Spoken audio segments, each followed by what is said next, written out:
महाराष्ट्र के अन्न एवं औषध प्रशासन यानी कि एफडीए के नए कमिश्नर आईएएस तुकाराम मुंडे ने पद संभालते ही मिलावटखोरों और नियमों का उल्लंघन करने वालों के खिलाफ एक बहुत बड़ी मुहिम शुरू कर दी है। इसी कड़क एक्शन के तहत उन्होंने एक बेहद महत्वपूर्ण और स्वास्थ्य से जुड़ा सख्त निर्देश भी जारी किया है। अखबार में लपेटकर कोई भी खाद्य पदार्थ नहीं बेचा जाएगा। अगर कोई दुकानदार वड़ा पाव या समोसा बेचने वाला अखबार के कागज में खाना देता है तो अब उसे सीधे जेल की हवा खानी पड़ सकती है। मुंबई के कई मशहूर वड़ा पाव विक्रेताओं पर इस नियम के तहत तुरंत कार्रवाई भी शुरू कर दी गई है।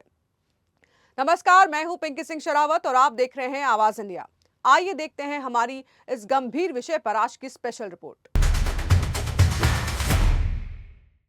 अखबार में खाना दिया तो फिर जेल जाना पड़ेगा। महाराष्ट्र में स्ट्रीट फूड का मजा लेने वाले और उसे बेचने वाले दोनों के लिए ये बेहद जरूरी अलर्ट है। एफडीए कमिश्नर तुकाराम मुंडे ने साफ कर दिया है कि जनता के स्वास्थ्य के साथ खिलवाड़ बर्दाश्त नहीं किया जाएगा। हालांकि ये नियम देश के एफएसएसआई यानी कि फसाई भारतीय अन्न सुरक्षा और मानक प्राधिकरण द्वारा 2018 से लागू है, लेकिन मुंडे के आते ही इसकी अत्यंत कड़क जमीनी स्तर पर कार्रवाई शुरू हो गई है। अब ये समझते हैं कि आखिर क्यों अखबार में खाना खाना धीमा जहर है। स्वास्थ्य विशेषज्ञों और वैज्ञानिकों के मुताबिक अखबार में समोसा, वड़ा पाव, भजिया या पोहा रखकर खाना सीधे तौर पर बीमारी को न्योता देना है। अब इसके पीछे की मुख्य वजह जानते हैं। सबसे पहला है बायो एक्टिव एलिमेंट। अखबार की छपाई के लिए इस्तेमाल होने वाली स्याही यानी कि इंक में लेड, कैडमियम और जिंक जैसे भारी और जहरीले धातु होते हैं। दूसरा, कैंसर का खतरा। इस स्याही में मौजूद रासायनिक सॉल्वेंट्स सीधे पेट में जाकर पाचन तंत्र को नुकसान पहुंचाते हैं और लंबे समय में कैंसर जैसी जानलेवा बीमारियों का कारण बन सकते हैं। तीसरा, हार्मोनल असंतुलन। स्याही के तत्व शरीर के अंदरूनी अंगों के कामकाज और हार्मोन्स को बिगाड़ देते हैं। चौथा, गर्म और तेलीय खाने का रिएक्शन। जब कढ़ाई से उतरता हुआ गर्म और तेल से लथपथ खाना अखबार पर रखा जाता है तो तेल के कारण अखबार की स्याही पिघलकर तुरंत खाने से चिपक जाती है, जो हमारे पेट में चली जाती है। तुकाराम मुंडे को उनकी कड़क कार्यशैली और प्रशासनिक अनुशासन के लिए जाना जाता है। कमिश्नर बनते ही उन्होंने सुरक्षित अन्न, सुरक्षित औषधि और सुरक्षित महाराष्ट्र का नारा दिया है।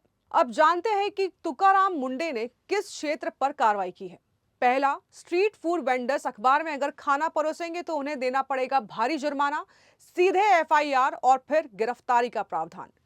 दूसरा, गुटखा और पान मसाला। तुकाराम मुंडे ने गुटखा और पान मसाले में जैसे कि मुंबई, पुणे, थाने और नासिक में छापे मारकर करोड़ों का प्रतिबंधित माल जब्त किया, बल्कि कई दुकानें भी सील की गई। तीसरा, मिलावटी दूध और घी। कई जिलों में नकली दूध, सिंथेटिक पनीर और मिलावटी गाय के घी के कारखानों का भी पर्दाफाश किया है।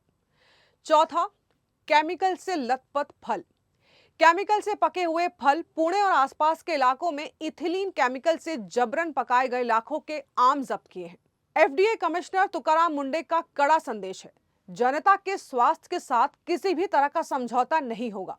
नियमों का उल्लंघन करने वाले या मिलावट करने वाले कितने भी बड़े क्यों ना हो, उन्हें बख्शा नहीं जाएगा। अब ऐसे में उपभोक्ता और दुकानदार क्या करें? इस रिपोर्ट के माध्यम से आम जनता को भी अपने व्यवहार में बदलाव करने की जरूरत है। अब ऐसे में दुकानदार क्या करें? खाने की पैकिंग या सर्विंग के लिए अखबार की जगह food grade paper, butter paper, केले के पत्ते या साफ प्लेट्स का इस्तेमाल कर सकते हैं। और ग्राहक क्या करें? अगर कोई दुकानदार आपको अखबार में खाना दे तो उसे तुरंत मना करें और साफ कागज या प्लेट की मांग करें। अपने स्वास्थ्य के प्रति जागरूक रहें। आज की हमारी इस खास रिपोर्ट में बस इतना ही। जल्द मिलूंगी एक और कहानी के साथ। तब तक आप देखते रहिए आवाज इंडिया।